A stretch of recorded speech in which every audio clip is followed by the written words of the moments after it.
निरहुआ को नहीं एहसास है कि लोगों के मुद्दे क्या हैं, ज़रूरतें क्या हैं, परेशानियां क्या हैं और क्या उसके लिए कर पाए। तो निरहुआ जी केवल कलाएं कर सकते हैं, वो एक कलाकार के तौर पे अभिनय कर सकते हैं, वो लोगों की सेवा नहीं कर सकते। मैंने जिस दिन पिछला उपचुनाव में हारा था, उस दिन भी मैंने कहा था कि मैं चुनाव हारा हूँ, हिम्मत नहीं हारा हूँ। द लाइव टीवी, सच सबसे आगे। दोस्तों नमस्कार, मैं हूं ब्रिजेंद्र यादव, आप देख रहे हैं द लाइव टीवी। इस वक्त हमारे साथ हैं पूर्व सांसद धर्मेंद्र यादव जी। इस समय वक्त आजमगढ़ के लोकसभा प्रत्याशी हैं। इनके सामने एक बड़ा मुकाबला है निरहुआ जी का। हम उनसे बात करेंगे आखिर में ये किन मुद्दों पर चुनाव लड़ रहे हैं, इनके विचार कैसे हैं और माहौल कैसा है, और लगातार ये जो कन्विंसिंग कर प्रचार कर रहे हैं उसके असर क्या होंगे जनता में। धर्मेंद्र जी, हमारे द लाइव टीवी। धन्यवाद ब्रिजेंद्र जी।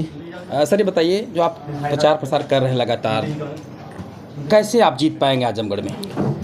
क्या आइडियोलॉजी आपकी यहाँ पर? आजमगढ़ के लोगों के दिलों में समाजवादी विचारधारा है।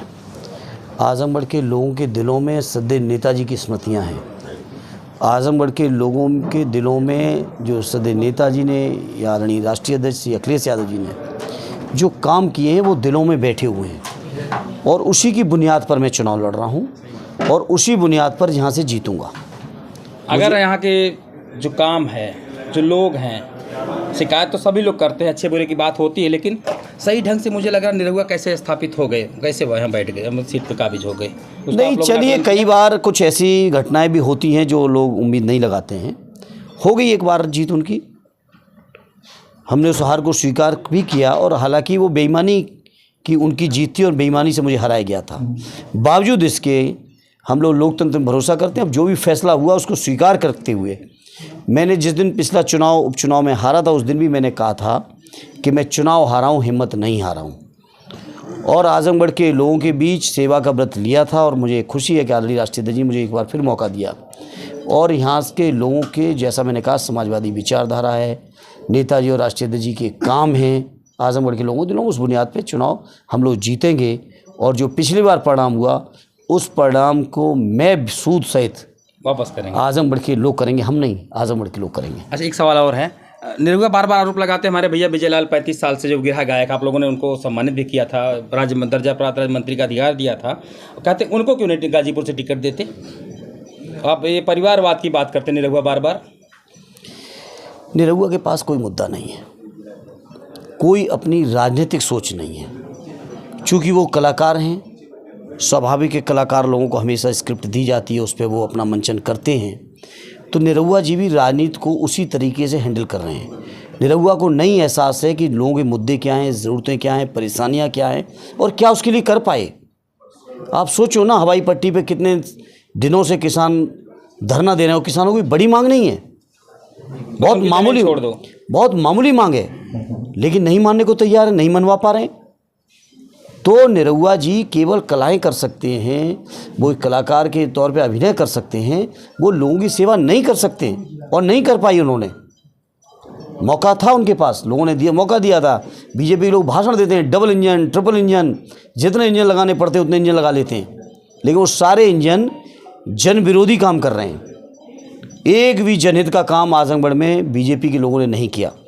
जिस हवाई अड्डे को सदैव नेताजी की सरकार में बन गया था, 2012 से लेके लगातार चुनाव यहाँ पे बड़े बड़े लोग उतरे हैं, उस हवाई अड्डे का उद्घाटन करा रहे हैं प्रधानमंत्री से। छोटे से 2 कमरा बना के नहीं, उसी का, अरे क्या है उसका, वो तो पहले के कमरे बने, मैं तो उसमें बैठ चुका हूँ। वो VIP लॉन्चेस पहले के, आपको पता ही नहीं, आप आजमगढ़ के हो, मालूम है। मैं तो 14 में उसमें बैठ चुका हूँ। फिर सठियाओं की शुगर मिल के शिलान्यास के मौके पर, अब मोदी जी जाने, बीजेपी के लोग जाने, इसका जवाब मैं कैसे दूंगा। लेकिन उद्घाटन का उद्घाटन, शिलान्यास का शिलान्यास, जो इनकी तरीका रहा है बीजेपी का, आइडियोलॉजी मान ली गई है अब। वही उनकी परंपरा है कि उनका कुछ भी करने को, दिखाने को नहीं है। आज पूरे देश का नौजवान पूछ रहा है कि हमारे 20 करोड़ नौजवानों के रोजगार कहाँ हैं। जो वादा था मोदी जी का, आज मोदी जी बड़ी बड़ी बातें करते हैं, गारंटी। तो बताओ वो 20 करोड़ की गारंटी कहाँ गई? बताओ वो महंगाई खत्म करने की गारंटी कहाँ गई? बताओ, आप ही ने कहा था कि मैं देश नहीं बिकने दूंगा, और देश में बेचने को बचा क्या है? सड़कें बिक गई, हवाई अड्डे बिक गए, बंदरगाह बिक गए, रेल बिक गया, जहाज बिक गया, तेल बिक गया, LIC बिक गई, बैंकें बिक रही हैं, आपके वेल बिक गया। बताओ और क्या बेचना है, बचा है? पूरा 75 साल में जितना देश में हमारे लोगों ने इकट्ठा किया था, या जो अंग्रेजों के ज़माने से देश को मिला हुआ था, वो सारी चीज़ें बेच रहे हैं बीजेपी के लोग। एक सवाल और, यही गारंटी थी मोदी जी की। एक सवाल और है मैनिफेस्टो को लेकर, जो इंडिया गठबंधन का मैनिफेस्टो बना है, राहुल गांधी जी ने बनाया, हालांकि रात को 12 बजे आके लाइव करे, बताया कि बहुत अच्छा बना, लोग बताए, लेकिन मोदी जी उसके यम का समीकरण जो दिए हैं, मोदी जी से कहिए उससे आगे चलें। जब खुद ही भाषण देते हैं, मैं उन्हीं की बात को दोहराता हूँ और अपनी बात को नहीं उसमें जोड़ रहा हूँ, जब वो खुद ही कहते हैं कि सबका साथ, सबका विकास, सबका विश्वास, तो आखिर उनके विश्वास में मुसलमान भाई कहाँ खड़े? पिछड़ा कहाँ खड़ा है? दलित कहाँ खड़ा है? आज एक भी यूनिवर्सिटी के अंदर नौकरी में दलित पिछड़ों को कहीं भागीदारी मिल रही है? एक वाइस चांसलर बना मोदी जी के कार्यकाल में, मैं समझता हूँ सैकड़ों वो लोग जो बड़े बड़े उद्योग घरानों के मैनेजर हुआ करते थे, आज उनको जेएस रैंक का आईएएस बना दिया गया है। क्या एक भी उसमें दलित है? एक भी पिछड़ा है? एक भी आदिवासी है? एक भी मुसलमान है क्या? तो ये जो हाथी के दांत दिखाने के कुछ हैं, उनके खाने के कुछ और। हुसैन हैं और कई सारे मंत्री उनके लगे हुए हैं साथ में। काय के मंत्री लगे हुए हैं? मंत्री लगने से क्या वो अधिकारी मिल गए सबको? इन बातों से कुछ नहीं हो रहा है, लोग देख रहे हैं और लोग इस बार पीडीए के लोग एक होके जवाब देंगे। इंडिया गठबंधन का जो मैनिफेस्टो बना है, आप लोग तो इंडिया समाजवादी पार्टी का मैनिफेस्टो तो नहीं बना है? समाजवादी पार्टी का मैनिफेस्टो बहुत जल्दी आ रहा है, अभी तक नहीं बना। बहुत जल्दी आ रहा है। राहुल गांधी ने जो बनाया है उस पर एक विवाद पूरा देश भर में छिड़ा हुआ है, जो कि पूरी तरह से भाजपा उसके ऊपर हमलावर है। आप बीजेपी के पास अपना कुछ, बीजेपी के पास अपना बताने को तो कुछ नहीं है। वो पहले 14 के घोषणा पत्र का जवाब दें, 17 के घोषणा पत्र का जवाब दें, 19 के घोषणा पत्र का जवाब दें, 22 के घोषणा पत्र का जवाब दें, तब वो दूसरों से बात करें। 100 स्मार्ट सिटी मोदी जी बना रहे थे, आपने कहीं देखा कोई? तो अब बताओ, आपने देखी? आप बताओ क्या बना रहे? क्या अब मैं दूर नहीं जा रहा हूँ, मैं 100 पे भी नहीं जा रहा हूँ। क्या अकेले बनारस ही स्मार्ट सिटी बन गई? आजम में बन गई। रिंग रोड बनाए हैं, रिंग रोड बनाए। रिंग रोड तो पहले से प्रस्तावित है, और जो रिंग रोड बनाए हैं उनकी तो रिंग रोड पे फोटो भी नहीं आने दे रहे हैं। जो रिंग रोड बनाए हैं रिंग रोड, उनकी तो फोटो नहीं आने दे रहे हैं, उनको तो कहीं उद्घाटन में भी नहीं आने दे रहे हैं। बताओ। कल 2 दिन पहले अखिलेश जी गए थे उद्घाटन में, अफजल अंसारी के यहाँ। उद्घाटन में? सॉरी, उनके यहाँ गम में गए थे। लेकिन ठीक है, हमारी बात हम वापस लेंगे।